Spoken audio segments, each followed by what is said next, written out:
guys, and welcome back to my channel, The Fookful Feasts. Today we'll be making red sauce pasta, so let's get in the video. How to boil pasta correctly, I have shared it in my white sauce pasta recipe.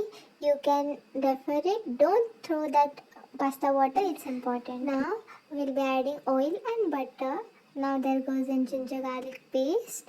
We need oil and butter so that butter does not burn. Let ginger garlic paste cook. Now okay, so that goes in one large sized onion, and tomato puree, around 6 to 7 tomatoes I have used, tomato puree, and let it cook until this type of consistency. A little bit of salt. I have added salt earlier also. A bit of chili flakes and oregano goes in, and now some chili powder and turmeric. Now I am adding pasta water here, which we have not thrown earlier, right?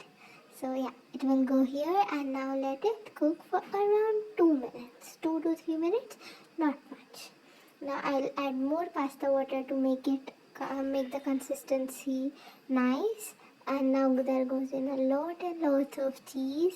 Yummy, delicious cheese. And now look at the sauce. That consistency you have to maintain. And there goes in pasta. So now this pasta, this is for around 4 to 5 people. And mix. And now it's ready to serve perfectly. And I've cooked it for 2 minutes after pasta was into the sauce. Now look at this. It's epitome of deliciousness. Thank you so much for watching. Bye.